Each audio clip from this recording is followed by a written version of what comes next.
26절, 30절 말씀 합독하시겠습니다. 여섯째 달에 같이 읽어주세요. 시작. 여섯째 달에 천사 가브리엘이 하나님의 보내심을 받아 갈릴리 나사렛이란 동네에 가서 다윗의 자손 요셉이라 하는 사람과 약혼한 처녀에게 이르니 그 처녀의 이름은 마리아라. 그에게 들어가 이르되 은혜를 받은 자여 평안하시어다. 주께서 너와 함께 하시도다 하니 처녀가 그 말을 듣고 놀라 이런 인사가 어찌민가 생각하매 천사가 이르되 마리아여 무서워하지 말라. 내가 하나님께 은혜를 입었느니라. 아멘. 누가복음에서 예수님의 나심을 기록하는 그 처음 시작은 바로 26절부터 하나님이 천사를 마리아에게 보내고 마리아에게 네가 은혜를 입었도다라는 선포의 말씀으로 시작이 되어집니다. 이 말씀을 보면 우리는 예수님이 이 땅에 태어나신 그 결과를 봅니다. 그런데 이 말씀 보면 먼저 하나님이 준비를 하셔요. 하나님이 준비를 하시고 그 모든 준비를 통해서 천사를 보냅니다. 그리고는 사람에게 찾아가서 예수님이 태어나실 수 있는 여인에게 얘기합니다.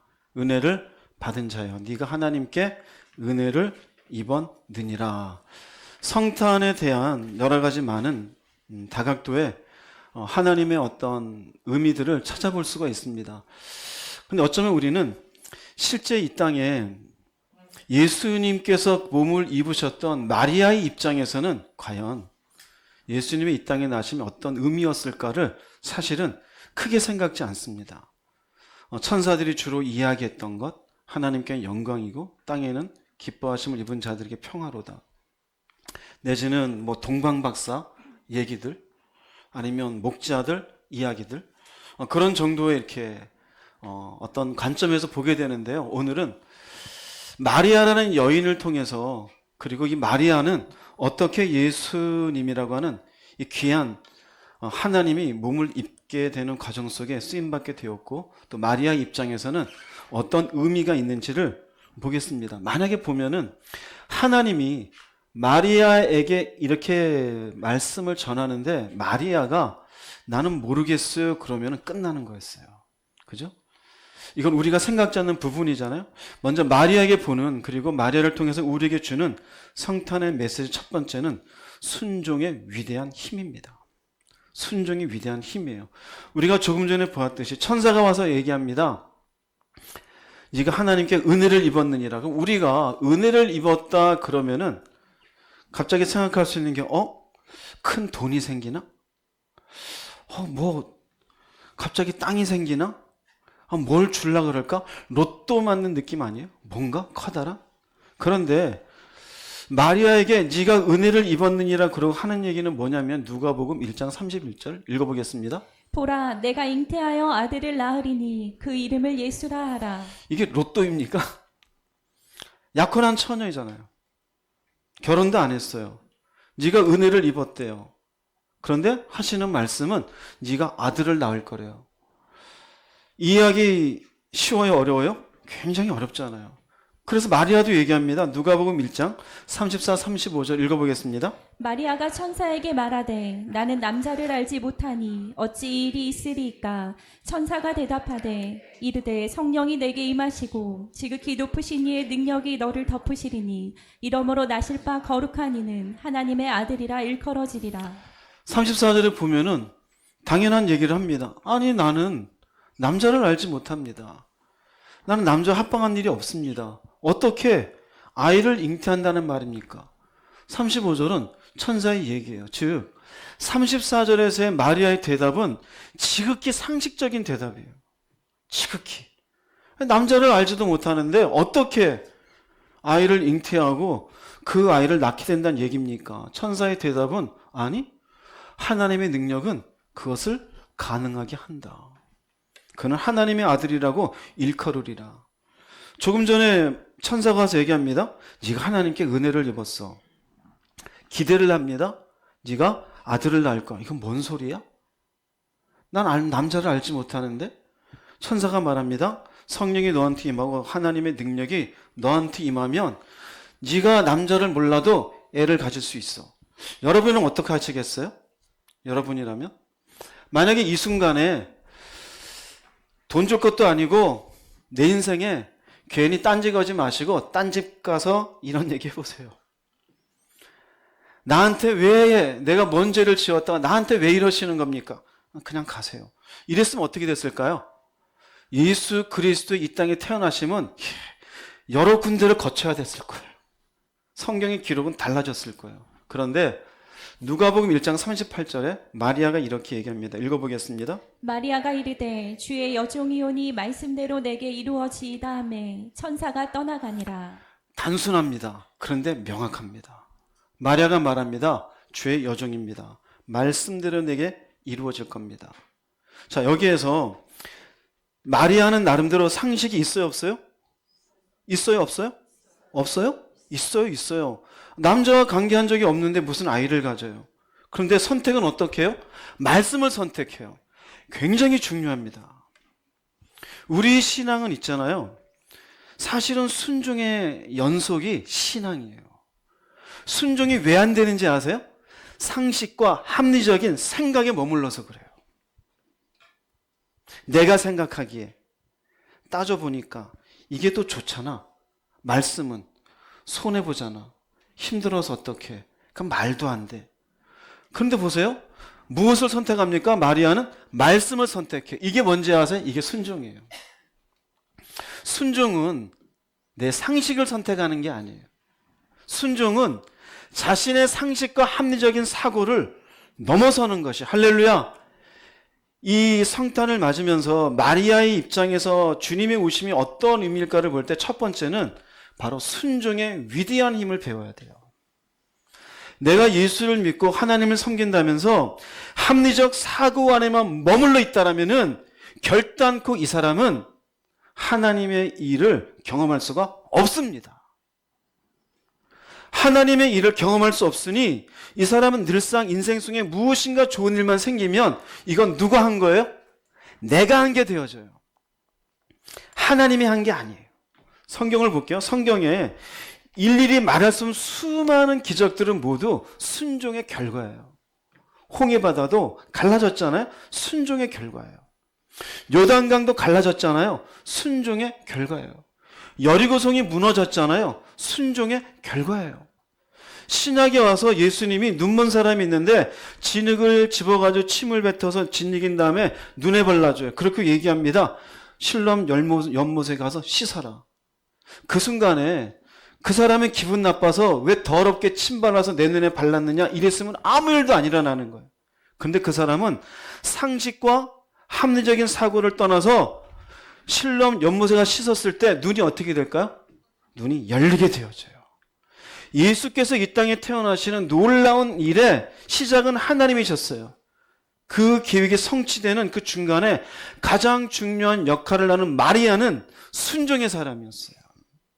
여러분 이것을 꼭 배우시기를 주님의 이름으로 축복합니다. 그래서 볼까요? 은혜를 입었다는 얘기 속에 우리는 은혜를 입으면 돈 생각을 해요. 땅 생각을 하고 부자냐 가난한 자냐 그래요. 근데 이게 돈하고 무슨 관계가 있어요? 얼마나 하나님의 은혜를 받았으면 그 얘기를 해요. 약혼한 처녀가 잉태할 것이다. 도대체 이해가 안 되죠? 근데 여인은 어떡합니까? 말씀을 순종해요. 어떻게 돼요? 하나님의 뜻이 이루어져요. 여러분의 삶에 나는 하나님의 뜻이 이루어지는 인생을 살고 있는지 아닌지 살펴보세요. 그게 없다라면 여러분 철저하게 합리적이고 계산적이고 상식적이고 이성적인 자기의 머리에서만 살 거예요. 말씀은 당군신하고 비슷하게 생각하는 사람은 하나님의 뜻을 볼 수가 없어요. 이렇게 순종을 통해서 마침내 성령이 임하게 되어지고 하나님의 능력으로 아이를 잉태하게 되어져요. 아이를 잉태하고 친족인 엘리사벳에게 찾아갑니다. 누가복음 1장에 계속 있는 내용이에요. 엘리사벳을 찾아갔더니 엘리사벳이 성령이 충만하여 찾아온 마리아를 보고 이런 이야기를 선포합니다. 누가복음 1장 45절 읽어보겠습니다. 주께서 하신 말씀이 반드시 이루어지리라고 믿은 그 여자에게 복이 있도다. 기가 막힌 얘기예요. 말씀이 반드시 이루어지리라고 뭐 하는 거예요? 믿은 거예요. 순종은 믿는 거예요. 왜 순종이 안 될까요? 못 믿는 거예요. 그 순종이 안 되는 그 합리적인 사고와 상식적 사고는 결국 뭘까요? 순종하면 뭔가 이 말씀 그렇게 안 된다는 거예요. 안 된다는 거예요. 사랑하라 그래요. 내가 사랑하려면 손해봐요. 남는 게 뭐가 있는데 계산적이에요. 그럼 그 사람은 이를 통해서 하나님이 어떤 일을 하는지 경험하지 못해요. 세상을 사랑하지 말래요. 세상을 사랑하지 않으면서 살아가는 인생 속에 하나님이 무슨 일을 이루시는지 몰라요. 주의 말씀에 순종하느라고 수고하고 애썼어요. 그러면 그 뒤로 어떤 일이 생길지 몰라요. 그럼 뭐만 하는 거예요? 믿어야 되는 거예요. 믿어야 되는 거예요. 그런데 보세요. 이 말씀이 반드시 이루어지리라고 친족이잖아요. 믿은 너에게가 아니에요. 믿은 너에게가 아니라 믿은 그 여자에게요. 무슨 의미인지 아세요? 우리들에게 주시는 말씀이에요. 믿은 그 여자의 의미는 하나님의 말씀을 믿고 순종하는 사람은 누구든지예요. 복이 있도다는 뭐예요? 하나님이 일이 이루어지는 은혜가 있다입니다. 할렐루야. 나는 왜 교회를 50년, 60년 다니고 하나님의 일이 이루어지는 은혜가 없을까? 순종이 없어서 그래요. 왜 순종하지 않았을까요? 내 생각으로만 살아서 그래요. 그 말의 의미는 믿음이 있는 거다 없는 거다? 있는 거예요 없는 거예요? 왜 이렇게 자신이 없으세요? 믿음이 있는 거예요 없는 거예요? 없는 거예요. 물어봅니다. 머릿속에 가지고 있는 정보가 믿음입니까? 아니면 그 가지고 있는 정보에 움직이는 게 믿음입니까? 이해되시겠죠? 순종이 없는 믿음은 그래서 죽은 믿음이에요. 행함이 없는 믿음은 결국 영혼이 없는 믿음이 죽은 몸같이 그거는 죽은 믿음이 되어져요. 마리아에게 보십시오. 이 여인은 이루 말할 수 없는 황당한 얘기를 들은 거예요. 약혼한 처녀가 아이를 가졌다는 얘기는 자신의 인생이 이제 끝날 수도 있는 사형 선고와 같아요. 그런데 뭐라 그래요? 그 말씀대로 이루어질 것을 받아들여요. 여러분 자신을 돌아보십시오. 예수님 오셔서 좋구나가 아니라 예수님의 오심을 놓고 준비되어진 이 여인은 어떤 마음을 가지고 있었는지를 보세요. 나는 순종의 사람인가? 합리적이고 상식적인 인간인가? 그리고 말로는 내가 들은 말씀이 있으니 그 말씀에서 믿음이 있는 것처럼 수많은 이야기들을 할 수 있을까요? 없을까요? 할 수 있어요. 할 수 있어요. 여러분에게 이 사람이 참 믿음이 좋은 사람이구나 아니구나 알 수 있는 걸 딱 하나 알려드릴게요. 이 사람이 믿음이 있구나 없구나를 볼 수 있는 것은 이 사람이 결정을 내릴 때 보면 알 수 있어요. 이 사람이 결정을 내리는데 하나님의 말씀에 근거하여 자기의 생각과 어긋날지라도 그분을 위해서 결정 내리는 모습이 있으면 교회를 하루 나왔어도 대단한 믿음이에요.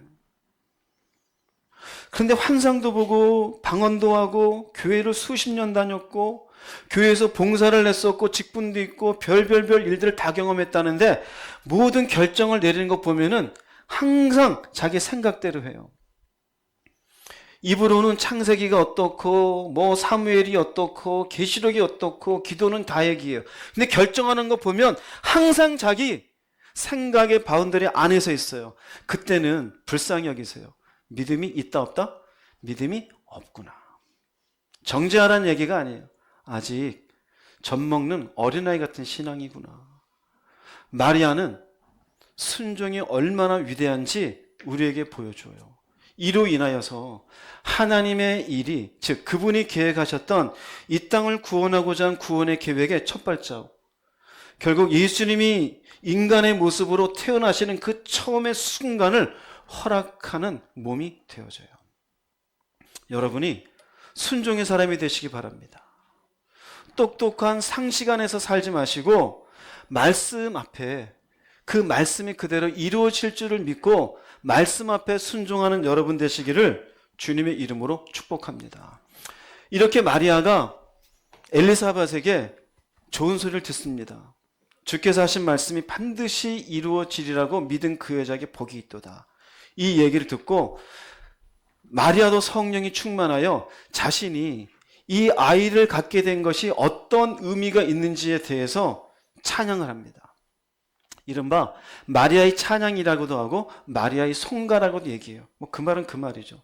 이 마리아의 찬양을 보면은요, 크게 세 부분으로 나누어져요. 즉, 자신이 잉태한 예수님이 어떤 의미가 있는지, 이 말씀이 오늘 우리들에게도 중요한 메시지가 되어지기를 주님의 이름으로 축복합니다. 먼저 첫 번째는요, 예수님이 이 땅에 오신 것은 당신이 내게 베푸시는 크나큰 은혜임을 찬양합니다. 누가복음 1장 46절, 47절 읽어보겠습니다. 마리아가 이르되 내 영혼이 주를 찬양하며 내 마음이 하나님 내 구주를 기뻐하였음은. 여러분 잘 보면 46절, 47절은 같은 내용이에요. 마리아가 말합니다. 내 영혼이가 47절은 내 마음이 되어져요. 주님이 여기서는 하나님 내 구주가 되어져요. 찬양하면은 내가 기뻐했다는 거예요. 즉, 단순히 내 영혼이 주를 찬양하면 끝나지 않고 또 이렇게 내 마음이 하나님 내 구주를 풀어서 얘기한 건 하나님을 향한 마음을 반복하여 강조한 것이. 그럼 무엇을 반복했을까요? 감사해요. 기뻐요. 우리가 조금 전에 본 것처럼 약혼한 처녀가 결혼도 안 했는데 아이를 가지는 게 뭐가 그렇게 기쁘겠어요? 오히려 무거운 마음일 수 있잖아요. 이제 내 인생은 어떻게 될 것인가? 이걸로 인해서 내 미래는 끝났다. 이렇게도 할 수 있잖아요. 그런데 마리아의 첫 번째 예수를 잉태한 것이 나한테는 무엇인가? 나는 너무나 기쁘고 너무나 감사하다라는 거예요. 할렐루야. 이게 마리아의 고백이에요. 그럼 이렇게 기뻐하고 즐거워했던 감사의 이유가 무엇일까? 누가복음 1장 48, 49절에 나와요. 읽어보겠습니다. 그것은 주님께서 이 여종의 비천함을 돌보셨기 때문입니다. 이제부터는 모든 세대가 나를 복되다 할 것입니다. 그것은 전능하신 분이 내게 이 큰 일을 행하셨기 때문입니다. 두 가지 이유입니다. 하나는 비천함을 돌보셨기 때문이래요. 언뜻 보면은 지금 이 시대, 자본주의 시대에 찌들어 있는 우리의 마음으로는 그럼 비천하니까 부자로 만들어주나? 그게 아니에요. 여러분 제발 이제 그런 기복적인 사고에서 좀 벗어나시기 바랍니다. 여기서 비천함을 돌보셨다는 의미는요, 보잘것없는 시골 처녀에게 은혜를 베풀어 주셨어요. 권세가의 딸이 아니에요. 대단한 부잣집 딸도 아니에요. 그저 시골 마을, 사람들이 나중에 나사렛 출신인 예수를 향해서 나사렛에서 뭔 선한 게 날 수 있느냐 할 정도로, 우리도 나름대로 지방에 대한 이렇게 편견이 있지만 이 이스라엘 지역에서도 그런 편견이 있었어요. 나사렛 지역은 별로 거기에 유력한 인간이 태어날 수가 없다. 그곳에는 여인이었어요. 더구나 약혼한 남자는 직업이 무엇이었어요? 목수였어요. 목수는 하천인이에요. 그 목수와 약혼을 했던 여자가 뭘 대단하겠습니까? 그러니 나같이 보잘것없는 이 여자라고 표현한 거예요. 그런데 은혜를 베푸셨어요. 어떤 큰 일이시냐? 초라한 나를 메시아의 어머니로 삼아주셨어요. 부자 만든 게 아니에요. 200년 살 거라고 약속한 거 아니에요. 하다못해 이 인생 가문을 뭐 대단하게 만들어주겠다는 얘기도 아니에요. 오직 하나요. 나는 이런 은혜를 받을 수 없는 연약하고 부족하고 아무도 나 같은 인간을 눈여겨보지 않는 그저 아무것도 아닌 초라한 여자인데 어떻게 이런 은혜를 베푸셨을까? 그래서 그 전에 46, 47절에서 하나님께 대한 감사와 기쁨을 표현하고 있는 거예요. 한번 생각해 보세요. 이 성탄의 메시지에 우리에게 주는 게 무엇일까? 예수님의 오심이 우리에게 정말 중요한 게 무엇일까? 정말 주님의 오심을 놓고 무엇을 감사하고 있습니까? 1년을 돌아보며 사업장이 잘 돼서? 내 자녀가 뭔가 앞길이 열려서? 물론 그런 것도 감사하겠죠. 마리아를 통해서 볼 수 있는 감사와 기쁨의 이유는 우리의 이유도 되어져요. 어떤 감사가 될까요? 우리가 은혜를 받을 만한 자격이 있을까요? 마리아처럼 우리를 누가 주목해 줍니까? 여러분을 누가 주목해 주어요? 만약에 우리 중에 누가 죽었어요. 그 집안 식구는 아쉬워하지 동네에서 다 아쉬워합니까? 아무도 아쉬워하지 않아요. 그리고 한 달 지나면요, 죽었는지 살았는지 누구도 보지도 않아요. 여러분이 대단하게 큰 소리치고 다녀봐야 결국 내 집안 사람이면 큰 소리치지 어디 가서 그 큰 소리가 먹히겠어요? 먹히지도 않아요. 우린 대단하지 않아요. 크게 의롭게 삽니까? 그렇지도 않잖아요. 따져보면 우리도 마리아와 똑같은 사람들이에요. 그럼 우리의 감사의 이유는 무엇이냐면요, 자격 없는 나에게 은혜를 베풀어 주신 거예요. 그래서 하나님의 자녀 삼아 주신 것을 감사하시기 바랍니다. 우리가 생명이 있었습니까? 생명이 없었어요. 생명 없는 우리에게 생명을 주셨어요. 소망 없는 우리에게 소망을 주셨어요. 그럼 당연히 우리도 감사하며 찬양하는 것이 마땅한 줄로 믿습니다. 할렐루야. 그 의미는 비록 가난할지라도, 비록 질병 가운데 신음할지라도, 비록 하는 것마다 실패의 연속이었을지라도 나 같은 인간에게 찾아와 주시고 은혜 베푸시고 소망을 주신 하나님께 감사하라라는 것이 이 성탄의 두 번째 중요한 메시지임을 깨달으시기 바랍니다. 무엇 때문이 아니에요. 바로 예수의 이 땅에 오심으로 내게 베푸신 그 소중한 은혜들 때문에 그래요. 로마서 6장 17절 18절 말씀 읽어보겠습니다. 하나님께 감사하리로다. 너희가 본래 죄의 종이더니 너희에게 전하여 준 바 교훈의 본을 마음으로 순종하여 죄로부터 해방되어 의에게 종이 되었느니라. 우리는 원래 죄의 종이에요. 그런데 어떻게 합니까? 죄로부터 해방되어 의에게 종이 되었대요. 정말 감사하십니까? 정말? 예수의 이 땅에 오심은 죄의 종살이던 우리를 의의 종을 삼아 주신 것, 그것이 이 땅에 오신 예수님의 가장 중요한 목적이었어요. 이것이 영적으로 여러분들에게 감사의 요인이 되시기 바랍니다. 골로새서 1장 12절 읽어보겠습니다. 우리를 빛 가운데서 성도의 유업의 동참자가 되기에 합당하게 하신 아버지께 감사드리기를 원하노라. 성도의 유업의 동참자가 뭘까요? 하늘나라예요. 하늘나라. 이 땅의 부자는 아니에요. 그 무엇을 감사하기를 원한대요? 하늘나라에 동참하는 자가 된 것을 감사하라 이거예요. 하늘나라에 동참. 여러분에게 그러한 소망이 있습니까? 할렐루야. 그걸로 감사하세요. 만약에 내가 1분 뒤에 죽어요. 그런데 지옥 갈지 천국 갈지 모른다. 이거보다 불안한 게 세상에 어디 있을까요? 그럼 내가 그동안 100억을 모았든 1000억을 모았든 그 돈은 나한테 힘이 있을까 없을까? 아무 힘이 없어요. 내가 30평에 살든 100평에 살든 그게 힘이 있어요 없어요? 아무 힘이 없어요. 근데 죽음 1분 전에 내가 성도의 유업의 동참자가 된다는 확신 속에 1분 뒤에 곧 만날 주님을 생각하며 미소를 띠며 내가 주님 만날 그분을 생각하며 1분을 보낸다면 행복할까 행복하지 않을까요? 별로 행복하지 않은가 봐요. 행복할까 행복하지 않을까요? 그게 진짜 감사할 내용이에요. 그게 진짜 감사할 내용이에요. 우린 자꾸 속아요. 돈에 속아요. 인생을 좀 편안하게 살 것에 속아요. 장수할 것에 속아요. 아니요. 진짜 우리에게 귀한 것은 우리를 빛 가운데서 성도의 유업의 동참자가 되게 하신 것에 감사할 수 있어야 돼요. 고린도전서는 또 이렇게 얘기합니다. 고린도전서 1장 4절 읽어보겠습니다. 그리스도 예수 안에서 여러분에게 주신 하나님의 은혜로 말미암아 나는 늘 하나님께 감사드립니다. 하나님의 은혜로 말미암아는 모든 하나님의 은혜를 통칭적으로 표현한 거예요. 내게 평안을 주셨고 내게 기쁨을 주셨고 이로 인해 하나님과 관계하는 자가 되었고 하늘을 소망하는 자가 되었고 믿음을 주었고 사랑의 충만함을 허락받았고 누구를 통해서요? 예수를 통해서. 예수를 통해서. 그런데 우리는 1년이 지나가면서도 내 자식은 남의 자식하고 왜 이렇게 다를까? 내 몸은 남의 몸하고 왜 이렇게 다를까? 우리 집은 왜 이렇게 되는 일이 없을까? 나는 맨날 이 인생이 이럴까? 예수를 믿으면서도 내가 받은 은혜에 대한 감사는 전혀 없어요. 마리아를 보세요. 저 여인이 돈을 받았습니까? 권력을 받았습니까? 대단한 인생을 살 거라고 약속을 받았습니까? 아무것도 없어요. 그저 이 비천한 여인을 돌아보신 것에, 나 같은 여인을 통해 메시아를 잉태하게 하신 것에 돈과 아무것도 관계없는 것으로 하나님께 찬양하며 감사하고 기뻐해요. 여러분도 주님의 오심을 생각하며 한번 생각해 보세요. 나는 예수님 한 분만으로 인하여 진짜 감사하는가? 진짜.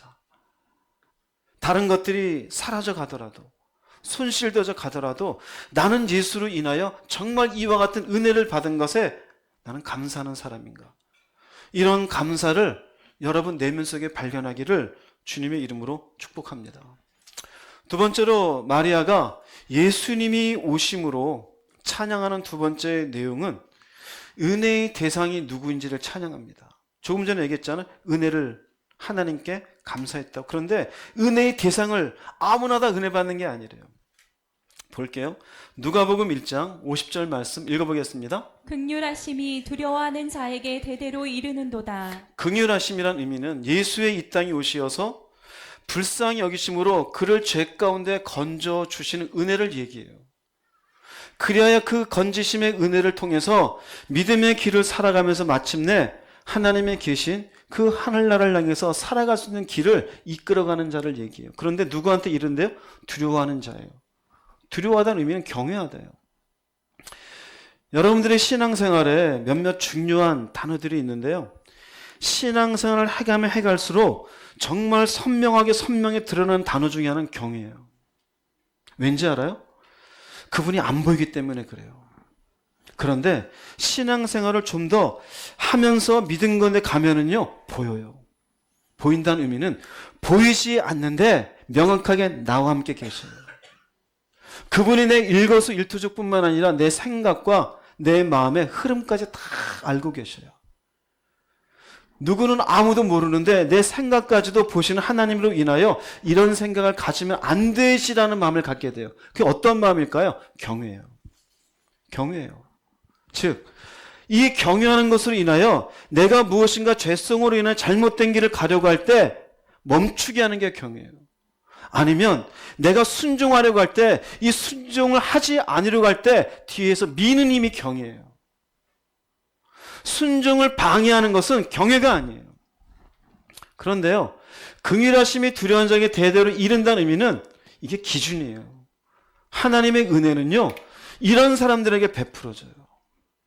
즉, 예수님의 오심을 놓고 마리아가 성령의 은혜 가운데 고백하잖아요. 주님이 이 땅에 오셔 아기 예수로 오셔가지고 복음을 이제 만방 가운데 전해야 될 텐데 이 은혜를 투여받는 긍휼하시는 사람은 누구냐? 기준이 있어요. 그분을 경외하는 사람이에요. 할렐루야.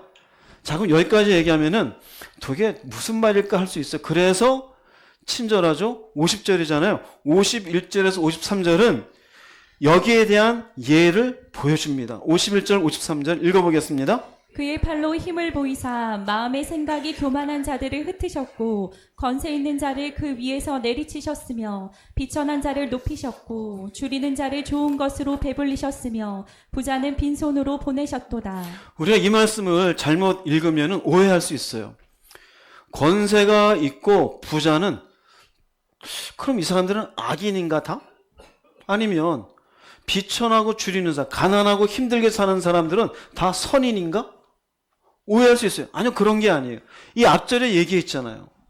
앞절에 얘기한 하나님을 경외하는 자에게 긍휼을 베푸시는 게 기준이에요. 그럼 여기에 나오는 사람들은 이렇게 나누어 볼 수 있어요.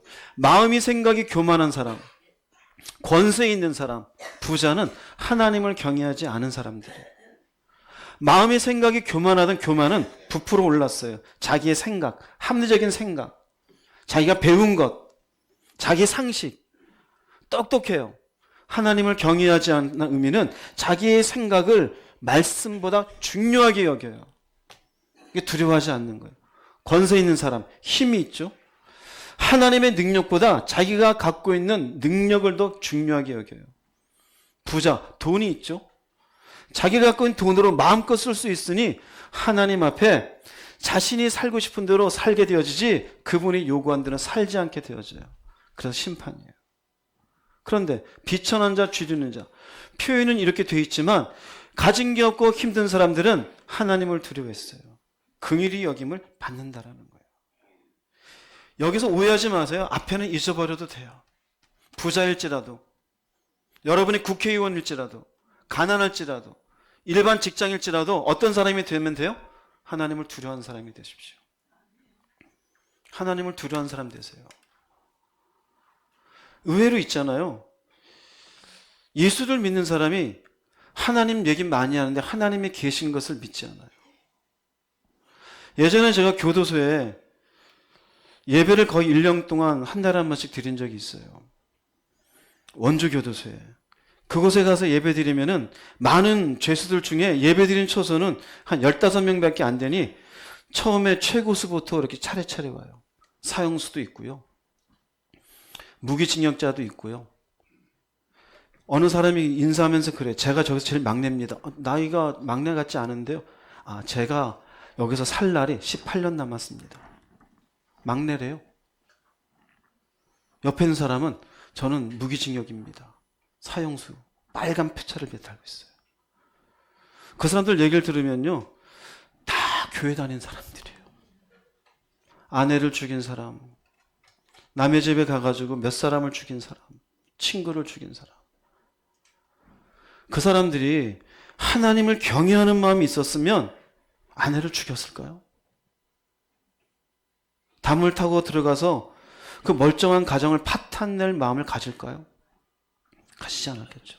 물론 거기 가서 뭐라고 얘기는 하진 않았어요. 그런데 제 마음에 든 것은 하나님이 정말 계신 줄로 믿었다면, 근데 자랑처럼 얘기해. 저도요, 주일학교 다니면서 하나님 어떠고 제 마음에는 정말 당신은 하나님을 두려워했으면 사람을 어떻게 그렇게 죽일 수 있었을까? 죽이지 못했겠죠. 우리도 그래요. 하나님을 경외한다면은 하나님의 귀하신 말씀 앞에 두렵고 떨리는 마음으로 살아야 될 거 아니에요. 근데 실상은 안 그렇다는 얘기예요. 굉장히 중요해요.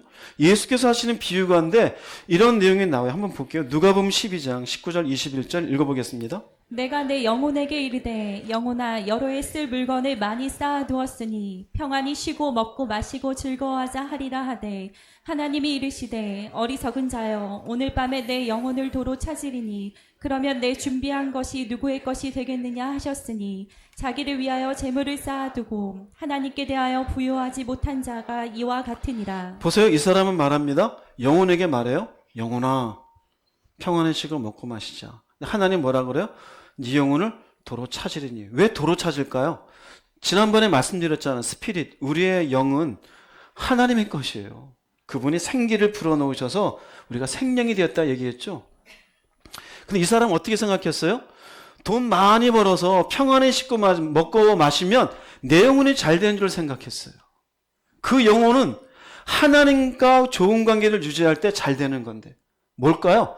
그냥 자기 혼자 생각했어요. 결국 이 말씀대로 보자면은요, 이 말씀 속에 왜 이 사람은 하나님께서 부여하지 못한 자가 되었는가? 경외하는 마음이 없어서 그래요. 두려워하지 않아요. 교회 안에도 참 많아요. 돈이 단 줄 알아요. 돈이 많은 건 내 영혼과 관계가 있어요, 없어요?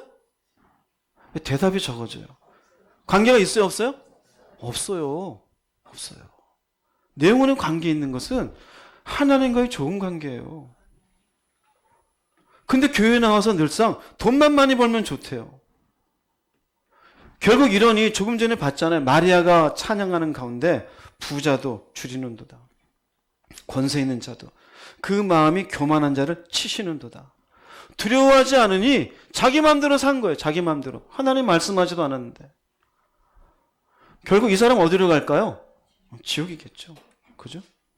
또 누가복음 볼게요. 16장 19절에서 23절 읽어보겠습니다. 한 부자가 있어 자색옷과 고운 베옷을 입고 날마다 호화롭게 즐기더라. 그런데 나사로라 이름하는 한 거지가 헌데 투성이로 그의 대문 앞에 버려진 채 그 부자의 상에서 떨어지는 것으로 배불리려 하매 심지어 개들이 와서 그 헌데를 핥더라. 이에 그 거지가 죽어 천사들에게 받들려 아브라함의 품에 들어가고 부자도 죽어 장사되매 그가 음부에서 고통 중에 눈을 들어 멀리 아브라함과 그의 품에 있는 나사로를 보고. 두 사람이 나옵니다. 부자가 나옵니다. 이런 인생 좋죠. 그죠?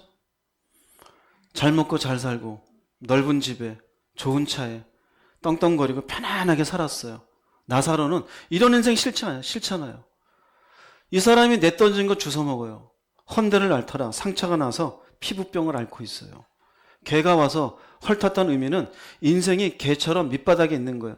어느 인생을 원하세요? 거지의 인생을 원하세요? 부자의 인생을 원하세요? 누가 거지 인생이라고 그랬어요? 부자잖아요. 정직하세요. 부자잖아요. 이걸로 인생 살잖아요. 그런데 보세요. 22절 이후에 우리는 예수를 믿게 된 건 우리가 지금 살고 있는 이 인생만이 끝나는 게 아니에요. 사람이 죽는 것은 정해 있으나 그 후에는 하나님의 심판이 있는 걸 믿는 사람이잖아요. 이 땅에 부자가 다가 아니에요. 그 뒤에 볼게요. 우리가 살기 싫었던 거지는 천사들에게 받들려 아브라함 품에 들어가요. 우리가 부러워한 부자는 어때요? 죽었는데 음부예요. 지옥이에요. 고통 속에 있어요. 아브라함과 그의 품에 있는 나사로를 부러워해요. 난 여기서 왜 이렇게 고통 속에 있을까? 생각해봐요. 한 사람은 결국 지옥에 갔다는 얘기고 한 사람은 천국에 갔다는 얘기예요. 여러분 천국 가고 싶으세요? 지옥 가고 싶으세요? 대답은 다 그러죠. 근데 막상은 부자로 살고 싶잖아요. 그죠? 여기에서 그럼 도대체 부자가 이 사람은 왜 그러면은 음부 가서 고통 중에 있느냐? 그 뒤편에 사실은 그 내용이 나와요. 부자가 여기 너무 고통스러우니 아브라함이 부탁합니다. 저 나사로를 아버지 집에 보내서 우리 형제들이 좀 알게 해주세요. 내가 이런 고통 속에 있으니 오지 말라고. 그런데 아브라함이 안 된다 그래요. 그래서 하는 말이 있습니다. 누가복음 16장 31절 읽어보겠습니다. 이르되 모세와 선지자들에게 듣지 아니하면 비록 죽은 자 가운데서 살아나는 자가 있을지라도 권함을 받지 아니하리라 하였다 하시니라. 이 말씀 의미가 뭔지 아세요? 부자도 모세와 선지자들이 한 말씀을 들었다 안 들었다? 너도 들었다 이거예요. 아버지의 집에 있는 형제가 5인데 그 형제들도 듣고 있다 안 듣고 있다? 듣고 있다 이거예요. 우리들에게 적용해 볼게요. 하나님의 말씀을 여러분들이 매주 지금 듣고 있어요? 안 듣고 있어요? 듣고 있죠. 그런데 부자처럼 될 수 있어요. 어느 사람은 거지처럼 될 수 있어요. 그 차이가 뭔지 아세요? 부자는요, 지옥 간 이유는 하나님의 말씀은 들었어요. 두려움이 없어요. 두려움이 없이 말씀을 거절해요. 그럼 뭐하고 살았을까? 돈이 최고지. 처음에 마리아로 치면은 합리적인, 상식적인 자기 계산. 말씀은 말씀이고 사는 건 사는 거지. 편안한 대로 살아요. 그런데 결국은 뭐예요? 하나님의 말씀을 거절한 걸 사람은 모르는 것 같지만 누가 알고 계셔요? 하나님 알고 계셔요. 네가 그렇게 말씀을 들어도 두려움이 없구나. 왜? 나중에 심판이 있는데. 거지는 뭘까요? 비록 가난해요. 부자의 상에서 떨어지는 걸 주워 먹으며 개 취급 당했어요. 그럼에도 불구하고 그도 들었어요. 두려워하는 마음으로 도둑질하지 않았어요. 가난하다는 이유로 심한 열등감 속에 누구를 막 해하지 않았어요. 비록 가난하지만 두려운 마음으로 말씀에 순종하며 살았어요. 할렐루야. 어떤 사람은 그래요. 네가 내 처지가 돼봤냐? 나중에 천국 가서 물어보세요. 나사로한테. 내 처지가 어떠할지라도 우리는 그 처지에서 하나님의 말씀에 요구하심에 두려운 마음으로 가지고 살아갈 수 있어야 돼요. 우린 자꾸 변명하기에 바빠요. 합리화하려고 그래요. 거지는 합리화하지 않았어요. 명확했습니다. 부자도 들은 말씀이 있었고 거지도 들은 말씀이 있었어요. 여러분도 마찬가지예요. 여러분들도 동일하게 말씀을 들었어요. 그러면 오늘 마리아가 찬양하는 내용이 있어요. 긍휼하심이. 누구한테 임해요? 두려워하는 자에게 대대로 임하리로다. 하나님을 경외하는 심령이 되기를 주님의 이름으로 축복합니다. 기도 안 하고 사는 괜찮은 것 같죠? 저는 참 그 배짱이 대단해요. 내가 누군가를 미워하고 살아도 괜찮은 것 같죠? 하나님 다 보고 계셔요. 부자와 같이 하나님 말씀을 거절하면서 사람들은 모르니까 괜찮은 것 같죠? 하나님 다 보고 계셔요. 하나님의 긍휼하심의 기준은 그분을 두려워하는 마음으로 말씀 앞에 자기의 생각을 꺾어 순종하며 살아가는 사람에게 임하는 것이 기준이에요. 이것이 성탄절날 마리아가 가진 예수의 잉태하심이 우리에게 주는 메시지가 무엇인지를 두 번째 얘기해 주는 거예요. 두려워하는 자가 되어라. 그 두려워하는 자에게 하나님의 은혜가 임하는 줄로 믿습니다. 세 번째로 말씀하신 예수님이 이 땅에 오심, 예수님이 이 땅에 오심. 이 의미는 결국 마리아의 고백 속에는 온 인류를 향한 은혜이다 이거예요. 단순한 한 민족 이스라엘에게만 선포되는 은혜가 아니에요. 누가복음 1장 54절 55절 읽어보겠습니다. 그 종 이스라엘을 도우사 긍휼히 여기시고 기억하시되 우리 조상에게 말씀하신 것과 같이 아브라함과 그 자손에게 영원히 하시리로다 하니라. 네, 언뜻 보면 이스라엘을 향한 말씀 같아요. 이스라엘을 도우사 긍휼히 여기시고 기억하셨다. 먼저 하나의 말씀은 이스라엘을 긍휼히 여기시고 기억하셨기 때문에 도우신 것이에요. 그런데 이 말씀의 의미는, 도우셨다는 의미는 예수님이 잉태되어 자기 몸에 있는 게 이스라엘을 도우신 거래요. 그럼 이스라엘을 도우심은 아브라함과 그 자손에게 약속하신 것을 이루신 것이에요. 그런데 이 아브라함과 그 자손이라는 의미는, 도우심의 대상은 예수 그리스도를 통한 영적 아브라함의 자손에게까지 확장이 되는 줄로 믿으시기 바랍니다. 이게 뭐냐면요, 구원의 보편성이에요. 아브라함과 그 자손은 이스라엘 자손에게만 해당되는 것이 아니에요. 예수를 믿는 모든 이 땅에 있는 온 인류는 아브라함의 자손이 되어져요. 즉 마리아는 아이를 잉태하면서 이 아이를 통한 구원은 우리 민족에게 아닌 아브라함과 약속하신 그 모든 믿음의 후손들에게 구원의 길을 열어주는 하나님의 놀라운 은혜인 것을 선포하며 찬양하는 것이에요. 이미 구약 성경에 보면은 아브라함의 이와 같은 약속을 하셔요. 창세기 22장 17절 18절 읽어보겠습니다. 내가 내게 큰 복을 주고 내 씨가 크게 번성하여 하늘의 별과 같고 바닷가의 모래와 같게 하리니 내 씨가 그 대적의 성문을 차지하리라. 또 내 씨로 말미암아 천하 만민이 복을 받으리니 이는 내가 나의 말을 준행하였음이니라 하셨다 하니라. 아브라함에게 하신 약속입니다. 내 씨가 대적의 성문을 차지하리라. 내 씨가 누구일까요? 아브라함에게 약속한 내 씨가 이삭입니까? 야곱입니까? 내 씨는 예수님이에요. 즉 예수님이 십자가에 죽으시고 부활하심으로 대적의 성문을 차지하는 건 사탄을 굴복시킨 것을 의미해요. 마침내 인간들에게 죽음이라고 하는 무서운 그 불안에 떨게 하는 인간에게 대적의 성문으로 사람들을 가둬놓던 것을 마침내 사탄을 굴복시켜 죽음을 이기게 하신 것을 의미해요. 그 다음에 내 씨로 말미암아 천하 만민이 복을 받으리라는 의미는 예수님의 대속의 은혜를 믿는 사람은 누구든지 무엇을 받아요? 구원의 복을 받는 것이에요. 천하 만민이에요. 이 약속으로 인하여 여기에 누구도 포함되어지는 거예요? 우리도 포함되어지는 거예요. 아브라함에게 하신 약속이에요.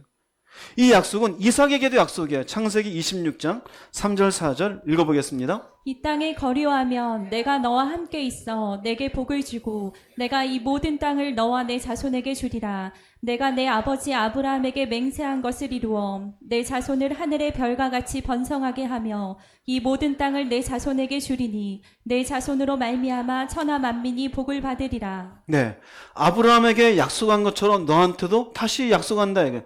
네 자손으로 말미암아 천하 만민이 복을 받으리라. 누굴까요? 네 자손은 누구입니까? 어렵습니까? 예수님 1분 안 됐습니다. 예, 1분 안 됐어요. 예수님이에요. 즉 예수 그리스도를 믿는 사람은 누구든지 누구의 후손이 되어집니까? 영적인 아브라함의 후손이 되어져요. 즉 마리아는 내가 잉태한 이 아이는 온 인류를 위한 하나님의 계획 가운데 태어난 아이임을 본인은 모르겠지만 성령을 통하여 이렇게 선포하고 있는 거예요. 나중에 아이가 태어납니다.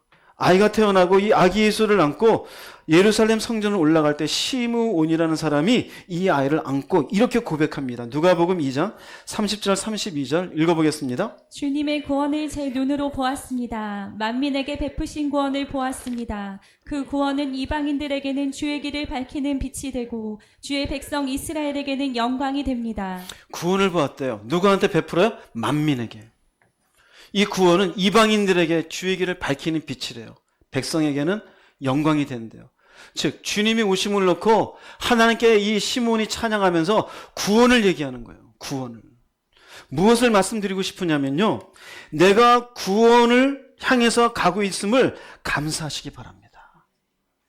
이스라엘 한 민족에만 선포된 것이 아니라 모든 예수를 통해서 이 구원을 향해서 가는 모든 인생들은 그 귀한 은혜를 경험할 수 있다는 거예요. 그럼 비록 우리가 가진 것이 없어도, 남편하고 아내하고 사이가 안 좋을지라도, 비록 내 자녀가 말썽을 부릴지라도, 내 육신이 질병이 있을지라도 오늘 또 하루 시간은 지나잖아요. 또 24년이 지나잖아요. 또 한 해가 또 지나갈 거 아닙니까? 어디를 향해서 가고 있는 거예요? 부자를 향해서 가는 거예요? 아니요. 삶은 힘들고 고단해도 나는 어디를 향해서 간다? 구원을 향해서 가야 되는 거예요. 할렐루야. 구원을 향해서 가는 거예요. 예수께서 이 땅에 나타나심이 바로 이 구원을 향해서 손가락질을 하고 있는 거예요. 이 구원의 길을 우리에게 보여주는 것이에요. 로마서 10장 12절 13절 읽어보겠습니다. 유대인과 이방인 사이에 차별이 없습니다. 그것은 주님께서 모든 사람의 주님이 되셔서 자기 이름을 부르는 모든 사람에게 넘치는 복을 주시기 때문입니다. 누구든지 주님의 이름을 부르는 사람은 구원을 받을 것이다 라는 성경 말씀도 있습니다. 네, 유대인과 이방인 사이는 더 이상 예수 안에서는 없어요. 마침내 주님께서는 자기 이름을 부르는 모든 사람에게 넘치는 복이 뭘까요? 구원이에요. 이 말씀은 요엘서 2장 32절이에요. 이미 구약에 주님의 이름을 부르는 사람은 누구든지, 이스라엘 백성뿐만 아니라 모든 사람들에게 구원을 얘기해요. 그 성경은 점점 어디를 향해서 초점을 맞춰요? 구원이에요, 구원. 부자가 아니에요. 할렐루야. 오래 사는 게 아니에요. 오래 사는 게 목적이었으면 예수님이 한 2000년 사셨겠죠. 오래 사는 게 목적이 아니에요. 내가 얼마를 살든 예수를 통하여 그분이 우리에게 주기를 원하시는 구원을 향해서 가야 되는 거예요. 그러면 이런 생각이 있잖아요. 구원이 뭐 그렇게 대단하다고. 우리가 안 가봐서 그래요. 그러나 하나님은 시간과 공간을 초월하여 인간의 모든 왜 태어났으며 살고 있으며 어디로 갈지 알고 계시잖아요. 그분의 눈을 볼 때는 너희가 구원받는 게 중요하다는 거예요. 이 땅에 우리가 살 때는 내가 먹고 살고 편안하고 누리고 애들 잘 키우고 하하호 하는 게 중요한 것 같지만 하나님의 시각으로 볼 때는 네가 이 땅에 어떠한 형편에 있든지 구원받는 자가 되는 것이 가장 중요하다고 얘기하시는 거예요. 할렐루야. 이 걸음을 결단코 포기하지 마세요. 주님의 이 땅에 오심이 우리에게 주시는 중요한 메시지는 바로 구원이에요. 구원이에요. 이 구원은 먼 데는 모든 사람에게까지 해당한다는 거예요. 그래서 예수님이 이 땅에 태어날 때 천사가 와서 예수님의 이름을 짓잖아요. 예수는 사람이 지은 게 아니라 하나님이 주셨어요. 마태복음 1장 21절 읽어보겠습니다. 아들을 낳으리니 이름을 예수라 하라. 이는 그가 자기 백성을 그들의 죄에서 구원할 자이심이라 하니라. 예수님의 이름 속에 구원이 포함됐어요. 즉, 왜 내가 예수 믿느냐? 구원받기 위해서요. 그럼 우리가 마리아의 이 찬양 가운데 세 번째, 온 인류를 향한 은혜를 찬양했다는 의미는 내가 그 은혜로 인하여 구원을 향해서 사는 자가 되었음을 감사해야 돼요. 할렐루야. 감사해야 돼요. 여러분, 한 해를 지나면서 여러 가지 많은 생각이 있을 수 있겠죠. 한번 생각해 보세요. 나는 어디를 향해서 사는 사람이었나? 없는 것만 우리가 찾아보면 끝도 없어요. 인생에 만족함이 다 되는 인생이 세상에 어디 있습니까? 없어요. 늘 부족함이 있어요. 그런 부족함 속에 마리아의 찬양을 생각해 보세요. 그 여인도 가난해요. 비천해요. 그런데 그 가난과 관계없이 자기를 통하여 하나님이 이루시는 그 모든 계획들을 얼마나 지금 기쁘게 찬양하고 있습니까?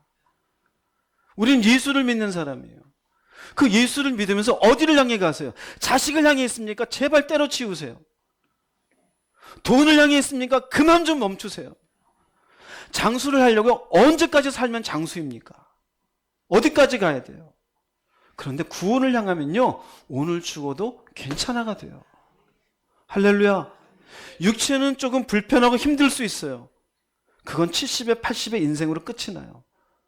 하나님의 시선으로 보자면 이 구원이라는 의미 속에는 결국 마침내 내가 영원한 생명을 누릴 수 있음을 하나님께서는 보고 계시는 거예요.